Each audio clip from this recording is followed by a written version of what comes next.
उपनेता प्रतिपक्ष सतीश पूनिया इस वक्त मीडिया के सामने अपनी बात रख रहे हैं। देखिए क्या कह रहे हैं।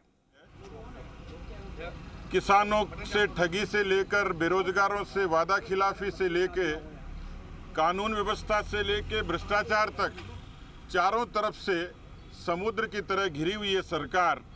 लेकिन इस सरकार के खिलाफ प्रामाणिक रूप से जो मुद्दा और मसला है वो भ्रष्टाचार का है।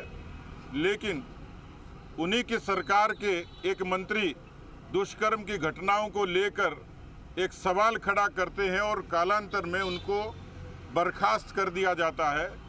उसके बाद वही बर्खास्त मंत्री एक लाल डायरी का जिक्र करते हैं और आज उस लाल डायरी के 3 पन्ने बाहर आते हैं। ऐसा लगता है कि लाल डायरी के 3 पन्ने बोल रहे हैं और सियासत के राज खोल रहे हैं। मुझे लगता है कि कांग्रेस पार्टी की सरकार को, जिसमें मुख्यमंत्री का उल्लेख है, जिसमें आरसीए के लेन देन का उल्लेख है और सबको पता है कि मुख्यमंत्री के पुत्र आरसीए के चेयरमैन हैं, कितनी परतें प्याज की तरह खुलेंगी और भ्रष्टाचार की परत दर परत खुलती चली जाएगी। और इसलिए मुझे लगता है कि अब वो समय आ गया है जब इस लाल डायरी के रहस्य से पर्दा उठे और इस सरकार में गैरत और ईमान है तो निरपेक्ष रूप से इस लाल डायरी के उस रहस्य से पर्दा उठना चाहिए। राजस्थान की सरकार की कोई एजेंसी सक्षम नहीं है जो इस लाल डायरी के बारे में प्रामाणिक रूप से कोई बात कह सके। लेकिन राजस्थान का सदन, राजस्थान की जनता, राजस्थान का अवाम इस लाल डायरी के बारे में ज़रूर जानना चाहता है और सरकार मौन है। इसका मतलब मौनम स्वीकृति लक्षणम। सरकार यदि मौन है तो इसका मतलब सरकार इस भ्रष्टाचार के मुद्दे पर मौन इसलिए है कि उनके हाथ उसी भ्रष्टाचार के खून से रंगे हुए हैं। हम लोग इसको सदन में भी और सदन के बाहर जनता की अदालत में ले जाएंगे।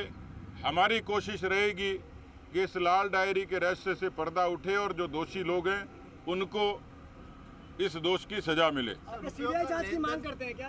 ये लाल डायरी पूरे प्रकरण में सीबीआई जांच करे, ऐसी मांग कर रहे हैं? देखिए, क्योंकि राजस्थान की कोई भी एजेंसी जिस पर भरोसा नहीं है, पिछले 5 वर्षों में गृह मंत्री के नाते मुख्यमंत्री की भूमिका संदिग्ध रही और उस भूमिका के नाते सिर्फ अपने लोगों की जासूसी के अलावा कुछ नहीं हुआ। इसलिए सरकार की कोई एजेंसी निरपेक्ष रूप से इसमें न्याय कर दे, जांच कर दे, इसकी संभावना कम है। और इसलिए कोई भी सक्षम एजेंसी जो केंद्र सरकार की, जिस पर लोगों का भरोसा हो, उस पर जांच के लिए इस सरकार को रेफर करना चाहिए यदि ये सरकार खरी और सच्ची है तो। सर, कोड वर्ड में पूरा रुपयों का लेन देन लिखा हुआ, तो क्या ईडी को कार्रवाई या डिकोड करने के लिए आगे नहीं आना चाहिए पूरा? देखिए, मुझे लगता है कि ये इसमें भी बहुत ज़्यादा देर और ज़्यादा दौर की ज़रूरत नहीं है। लेकिन चूँकि अभी ये शुरुआत है और इसलिए हमारे यहाँ कहा जाता है कि आदमी एक बार बचे, 2 बार बचे और बकरे की माँ कब तक खैर मनाएगी। तो ऐसी डायरी जिसमें भ्रष्टाचार का सीधा सीधा उल्लेख हो, भले ही कोडवर्ड में लिखा गया हो, लेकिन उसमें उल्लेख और प्रमाणिक रूप से किसी व्यक्ति ने आरोप लगाया है तो उस आरोप को झूठा साबित करने का काम कांग्रेस पार्टी की सरकार को करना चाहिए। लेकिन सरकार लिपापोती करती है, इसका मतलब कहीं न कहीं दाल में काला है। छोटा सा ये क्या है कि आप सदन को चलने नहीं दे रहे, 3 बार स्थगित करनी पड़ी विधानसभा को, आप चाहते नहीं सदन में कोई चर्चा हो जनहित के मुद्दों को लेकर, बार-बार आप बाधित कर रहे हैं सदन को। देखिए, मुझे लगता है कि सदन पिछले 5 वर्षों में सरकार भागती रही। एक दिन के सदन में सरकार आनन फानन में ऐसे बिल लेके आ रही है जिस बिल का लिपापोती के अलावा कोई वैधानिकता होगी नहीं, क्योंकि एक बार फिर से सदन में 14 दिन के भीतर उनको पारित करना होता है, जिसकी गुंजाइश नहीं है।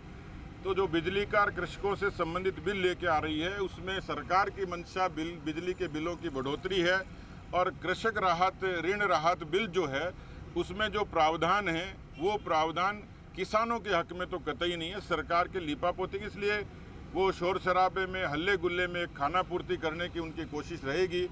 हम जनता की बात को उठाना चाहते हैं और इस वजह से ही सदन में बाधा है। सरकार की नीयत साफ होती तो हमसे बात करती। हम लोग उदारता से, हम लोग भी चाहते थे कि ये सदन सद्भावना के साथ समापन हो इसका, लेकिन शायद सरकार बचना चाह रही है कि उस पर कोई और आरोप लगे पब्लिक डोमेन में और सरकार को जवाब देना भारी पड़ जाए। इसलिए सरकार की मंशा नहीं है कि सदन चले। कल के प्रदर्शन को लेकर कांग्रेस का आरोप है कि भीड़ ज्यादा नहीं जुटा पाए आपके नेताओं में एकजुटता का अभाव रहा, वसुंधरा राजे नहीं आई इस प्रदर्शन में।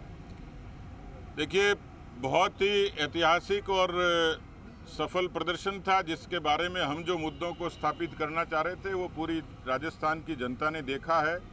कांग्रेस के लोग तो उसको विफल, अपनी असफलता को, खिजियाट को बचाने के लिए उस नाते बयानबाजी जरूर कर रहे हैं, लेकिन ये तय है कि पार्टी पूरे तरीके से संगठित होकर सारे विधायक, सांसद और सभी लोग उसमें शरीक थे और इसलिए मुझे नहीं लगता कि इसमें पार्टी में कहीं विग्रह था। हम लोगों ने बहुत मजबूती के साथ में जनता की बात रखी और एक प्रभावी प्रदर्शन हुआ। स्पीकर अनाउंसमेंट है कि निलंबन रद्द नहीं होगा आनंद दिलावर का, आप लोगों ने हाउस को अप्रोच चल रहा है आप लोगों का? देखिए, हमने उनसे आग्रह किया था कि दोनों मामले अलग अलग थे। मदन दिलावर को अकारण और उनको निलंबित किया और इसलिए हमने उनसे आग्रह किया था, हमारा आग्रह बरकरार है कि एक सदन के वरिष्ठ सदस्य और इस समापन सत्र में उनकी उपस्थिति गरिमा ही देती। तो आग्रह किया, ये स्पीकर महोदय को तय करना है कि वो क्या करेंगे।